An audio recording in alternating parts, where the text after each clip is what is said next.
I think this document speaks for itself. Consider this your resignation. You can't just do this. I didn't lose my future. The day my stepmother burned my college acceptance letters, she just revealed how early I had learned not to trust her. The moment they called my name, the entire room shifted, but Diane didn't clap, she didn't smile, she just froze, because 3 months earlier she had stood in our kitchen holding a stack of envelopes that were supposed to change my fade life, and decided they didn't belong to me. If you've ever had someone try to decide your future for you, stay with me. And if this story pulls you in, take a second to like and subscribe, because what happened next is something she never saw coming. It was a Saturday morning, the kind where sunlight cuts clean through the blinds and lands right on the kitchen counter, exposing everything. I walked in and immediately smelled something off, not strong, just faint, like paper that had been left too close to heat. The trash bin was half open. Inside I saw edges, thick paper, cream-colored, the kind colleges use when they want something to feel official. I didn't rush. I didn't ask questions. I just stepped closer and looked down. The logos were still visible, half warped but recognizable. Stanford, Columbia, Northwestern. My name had been printed in black ink, now curled at the edges. I reached in and picked one up carefully as if it could still break. Looking for something, Diane's voice came from behind me. Time to lock this calm, down. measured, like she was asking All about files groceries. secured. I turned, holding the piece of paper between my fingers. She didn't look surprised. She didn't even look concerned. Those were just options, she said, crossing her arms lightly. Chloe needs a real shot. You'll figure something out. You always do. Chloe was standing near the doorway, silent, watching her acceptance already framed on the wall upstairs. I could have argued. I could have listed every late night, every test score, every application I filled out alone. Instead, I just nodded once. Okay, I said. My voice didn't shake. It didn't need to, because standing there with the smell of burnt paper still hanging in the air, I understood something very clearly. They thought they had erased my future. They thought those envelopes were the only proof I had. But they never asked how I applied. They never asked where I saved anything. And that was their mistake. I did not go to my room after that. I did not slam a door. I did not even throw the paper away. I placed the half-burned letter back into the trash bin exactly where I found it and washed my hands at the sink like nothing had happened. The water ran longer than it needed to. I watched the ash swirl down the drain in thin gray streaks. Diane moved on to making coffee. Chloe checked her phone. No one said another word. That silence told me everything. This was not a mistake. It was a decision. And decisions like that are never made in one moment. They are built over time in small choices, in quiet preferences, in who gets asked and who gets ignored. I had seen it before. The extra tutoring Chloe got. The paid application coach. The way my father signed checks without asking questions when it came to her future, but asked me to justify every expense down to the last dollar. I dried my hands and walked out of the kitchen without looking back. I did not need to. I already knew what was behind me. That afternoon, I sat at my desk, opened my laptop, and pulled up a folder I had created months earlier. Every application, every essay, every confirmation email, every acceptance, time-stamped, backed up, stored in 3 different places. I clicked through them slowly, not because I needed to check, but because I wanted to feel the structure of something that could not be taken away. This was mine, not the paper, not the envelope, the work, the record. The proof. I remembered the night I submitted my first application, sitting alone at this same desk, the house quiet except for the sound of the dishwasher running downstairs. No one had asked where I was applying. No one had reviewed my essays. I had learned early that if I wanted something, I had to build it in a way that did not rely on anyone else. That was not bitterness. That was strategy. I leaned back in my chair and closed my eyes for a moment. They thought the story ended in that kitchen. They thought I would have just settled, choose something smaller. I understood. I said nothing. But I also prepared. And while they were deciding who deserved a future, I had already secured mine in a way they could not touch. I did not tell anyone about the copies, not my father, not a counselor, not even my best friend. Information only has value when it is controlled, and I had learned that the hard way. The next few days moved exactly the way Diane wanted them to. Chloe's acceptance letter was framed and placed in the living room right above the fireplace where everyone who walked in could see it. Guests came by, neighbors stopped to congratulate her. Diane told the story the same way every time, her voice smooth, practiced, almost proud.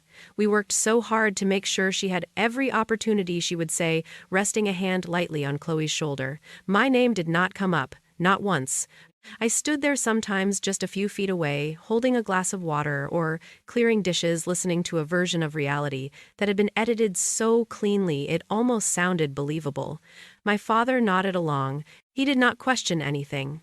He did not look at me. That was the pattern. Approval was given where it was expected, and silence filled the rest. I did not interrupt. I did not correct them. I let the story settle layer by layer until it felt permanent. That was important, because when something breaks, it has to break completely. One afternoon, Diane called me into the kitchen again. The same counter, the same light cutting through the blinds. You need to start thinking about practical options, she said, sliding a brochure across the surface toward me. Community college? Local. Affordable? Manageable. I looked down at it, then back at her. Her expression did not change. Chloe cannot carry this family alone, she added, as if that explained everything. I nodded once. I understand, I said. And I meant it. I understood exactly what role they had assigned to me. I picked up the brochure, folded it carefully, and placed it in my bag. Not because I needed it, but because I wanted them to believe I did. That night, I sat at my desk again and opened a different folder. Emails from admissions offices, contact information, scholarship deadlines. There was a message from a regional coordinator I had spoken to months earlier. I reread it slowly. Then I started typing. Clear, direct, controlled. I did not mention the letters. I did not mention what happened in the kitchen. I simply confirmed my acceptance, attached the official documents, and asked about next steps. When I hit send, I did not feel relief. I felt alignment, the kind that comes when everything is moving in one direction even if no one else can see it yet. Downstairs, I could hear Diane laughing, telling someone on the phone how proud she was of Chloe. I let her finish. I let all of them finish. Because by the time they realized the story was incomplete, it would already be too late to change it. The reply came faster than I expected. Not emotional. Not dramatic, just precise. An official confirmation from the admissions office, time-stamped, structured, and impossible to reinterpret. They acknowledged receipt of my documents. They confirmed my acceptance. And at the bottom of the email, there was a line that mattered more than anything else. We have reserved your place in the incoming class. I read it twice. Then once more. Not because I doubted it, but because I wanted to register exactly what it meant. This was no longer a possibility. It was a position. Secured, documented, real. I closed my laptop and sat there for a moment, listening to the quiet hum of the house around me. Downstairs, I could hear Diane moving through the kitchen cabinets, opening and closing with controlled precision. Chloe was on the phone again, her voice light, describing dorm options and campus tours she had not yet taken. The contrast was almost exact. She was living in anticipation. I was operating in certainty. That difference mattered. The next week, Diane escalated. Not loudly, not aggressively, but methodically. She started filling my schedule without asking. Job applications printed and left on my desk. Shift recommendations at local stores. You need structure, she said one evening, placing a stack of papers beside my laptop. It will help you stay focused. I looked at the forms. Retail. Administrative assistant. Part-time roles designed to keep someone in place, not move them forward. I nodded once. I will look at them, I said. She seemed satisfied with that. She always was, as long as there was no resistance. My father sat at the table during these conversations, reading through emails on his tablet, occasionally glancing up but never engaging. That silence had weight. It was not neutral. It was approval by absence. I understood. I said nothing. That same night, I opened a new tab and reviewed the next set of requirements from the university. housing deposits, orientation dates, financial aid confirmations. Each step was clear, linear, structured, in a way that did not rely on interpretation. I filled out what I could. I scheduled what I needed. I kept everything documented: screenshots, receipts, email threads. Redundancy was not paranoia. It was protection. 3 days later, an envelope arrived in the mail. Thick, cream-colored. The same type Diane had thrown away weeks earlier. My name was printed cleanly across the front. No damage, no distortion. I picked it up, weighed it slightly in my hand, then placed it on my desk without opening it. I already knew what was inside. That was not the point. The point was that it had arrived. Through the system, through official channels, beyond her reach.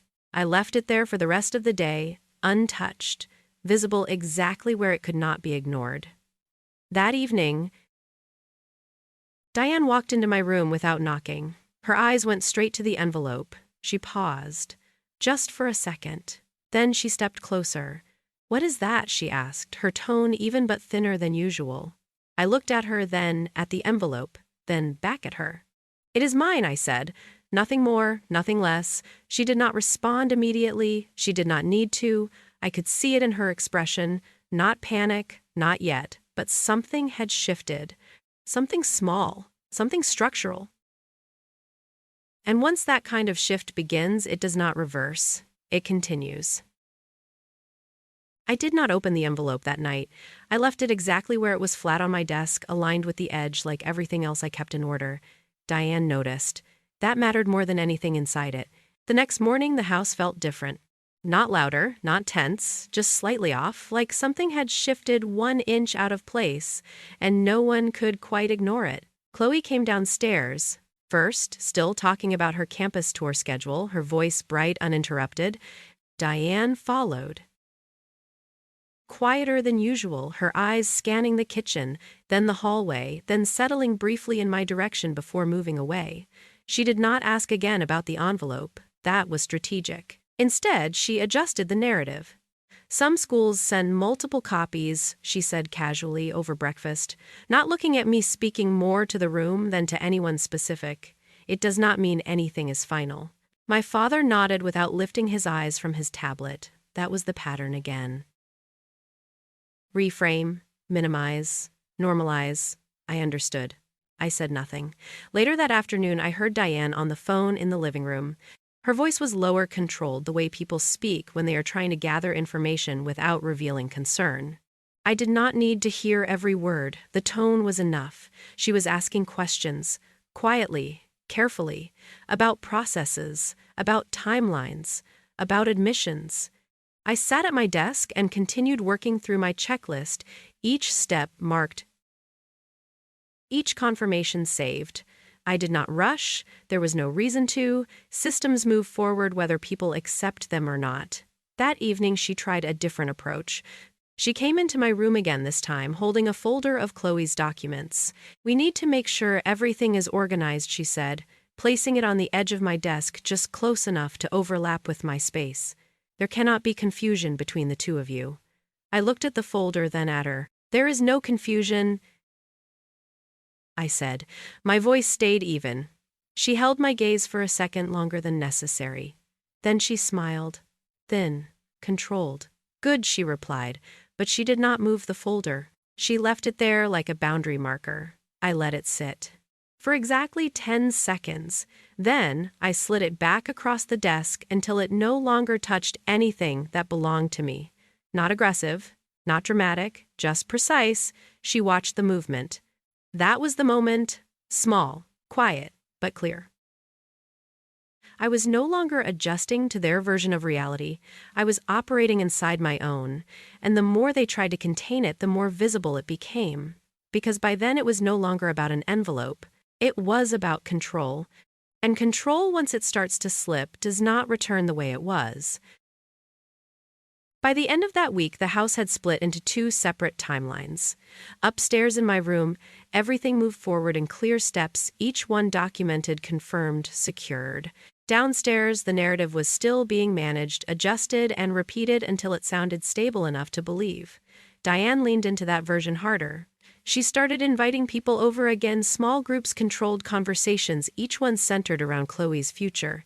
I watched it happen the same way every time. The same phrases, the same tone. We made sure she had every advantage. It took planning. It took sacrifice.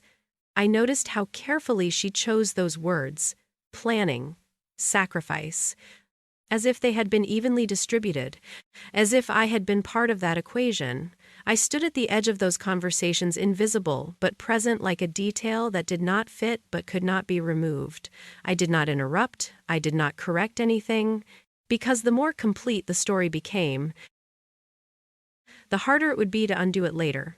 One evening, Diane made a point of including me directly. "Emily has been looking into local options," she said, turning slightly toward me while speaking to a guest. "Something practical. Something realistic." The guest smiled, politely nodding, as if the conclusion had already been agreed upon. I met Diane's eyes for a second, then looked back at the table. "I am exploring my options," I said. It was true, just not the way they understood it. That night, I finally opened the envelope on my desk. The paper inside was thick, structured, precise. My name, the university crest, the formal language of acceptance. I read it once slowly, letting each line settle into place. Then I folded it back exactly as it had been and placed it into a clear folder with the rest of my documents. Not for display, for record. That was the difference. They displayed, I documented. The next morning, I received another email. Orientation details. Housing confirmation. A deadline that required in-person verification at the campus event scheduled in 2 weeks. I read the date carefully. Then I checked the calendar on the kitchen wall. Chloe's celebration dinner was marked on the same day. Same time. Same evening. I looked at it for a moment, longer than necessary. Then I closed my laptop. I did not mention it. I did not adjust anything. I simply noted the overlap. Because sometimes the most effective shift does not come from confrontation. It comes from alignment, from allowing two versions of reality to move forward at the same time until they collide on their own. And when they do, one of them does not survive. I had already chosen which one would. The day of the event arrived without any announcement. No tension, no warning, just a normal morning that moved exactly the way every other morning had moved in that house. Diane was already in the kitchen when I came downstairs, organizing things with the same controlled precision she used for everything that mattered to her. Chloe's celebration dinner had been planned down to the minute. Reservations confirmed. Guest list curated. Timing fixed. It was not just a dinner, it was a statement. I poured a glass of water and checked the clock on the wall. 8:12 a.m. My schedule was already set. I had printed my documents the night before, placed them in a folder, aligned, complete, every page accounted for. Not one piece of paper depended on anyone else in that house. "Do not be late tonight," Diane said without turning around. Her tone was calm, but it carried expectation, not invitation. "This is important." I nodded once. "I understand," I replied, and I did. I understood exactly what tonight was supposed to represent. Visibility, validation, a finished narrative. I picked up my bag and left the house without saying anything else. The drive to campus was just under 40 minutes. The highway was clear, the kind of quiet stretch that gives you too much time to think, but I did not need to think anymore. Everything had already been decided. When I arrived, the campus looked exactly the way I remembered from the website photos. Clean lines.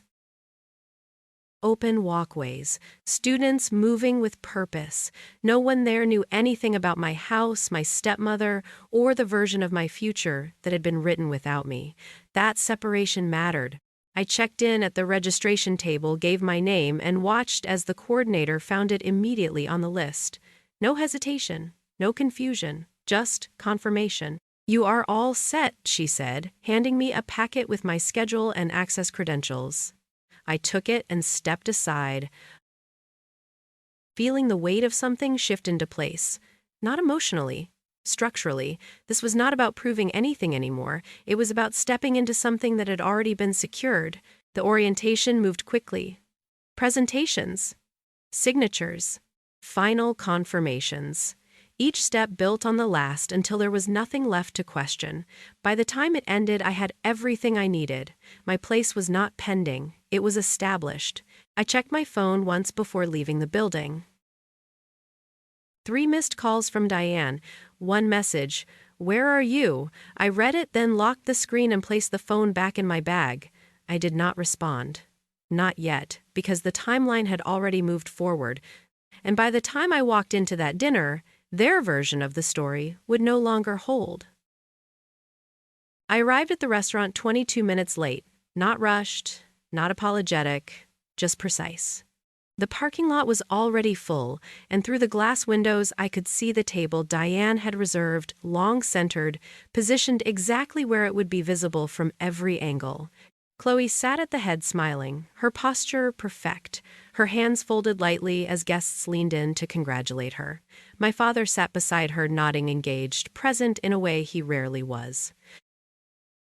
Diane stood near the table mid-conversation, her expression composed, confident, completely in control of the room. I paused at the entrance for a second, just long enough to observe the structure she had built.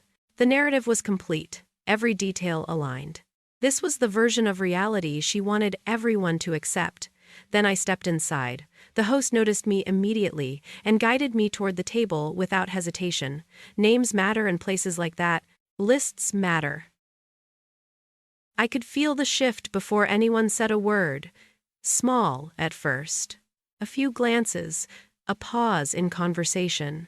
Diane turned slightly, her eyes landing on me, calculating, adjusting, already preparing to reframe whatever needed to be reframed. "Emily," she said, her tone smooth but tighter than usual. "You are late." I nodded once. "I had something to finish," I replied.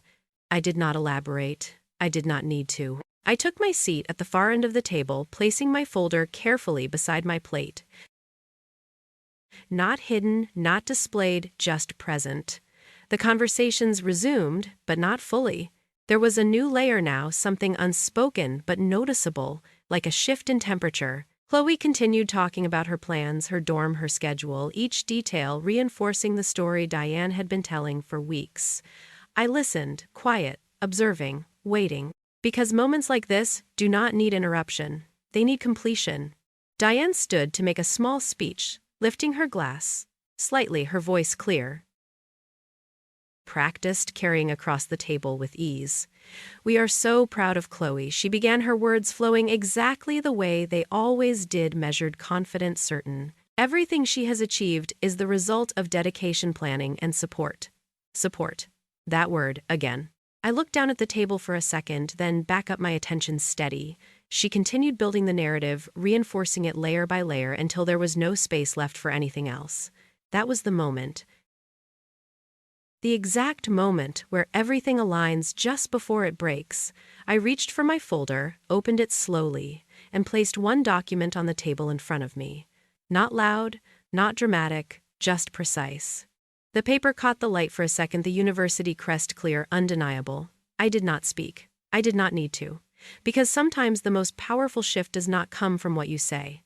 It comes from what you place in front of everyone when they are no longer expecting it.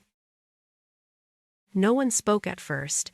The sound in the room did not disappear, it just shifted like a conversation that suddenly lost its direction. Diane's hand remained lifted, mid-gesture, her glass, still in the air, but her words stopped. Chloe looked from the paper to me, then back again, her smile fading in small increments, not all at once, but enough to notice. My father finally looked up, really looked, not past me, not through me, but directly at the document in front of me. That was the first time. I did not rush to explain. I let them read it the way it was meant to be read.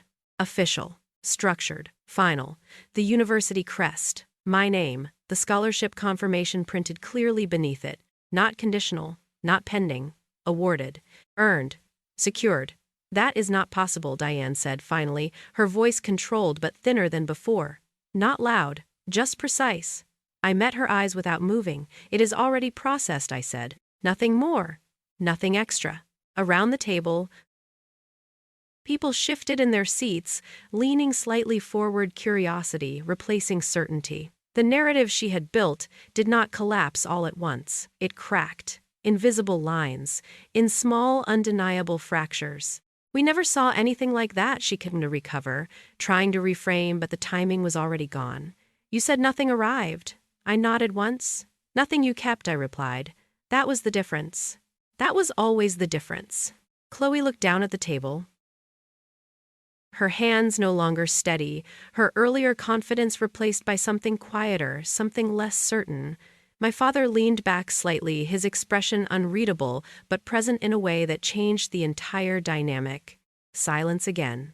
But this time, it was not empty. It was full of realization, full of recalculation, full of everything that had been ignored until it could not be ignored anymore. I closed the folder slowly and placed it back beside my plate. Not as a statement. As a conclusion, I confirmed everything this morning, I added calmly. Orientation is complete. Housing is assigned. I let the words settle. Each one carried weight because each one was already done. There was nothing left to argue. Nothing left to take. Diane lowered her glass without finishing the speech. For the first time that night, she had no version ready, no adjustment, no correction, just silence. I stood up from my seat, not abruptly, not dramatically, just with intention. You planned a future for her, I said, my voice steady. I planned mine. I paused for half a second, just long enough for it to register. Paper can be destroyed, records cannot.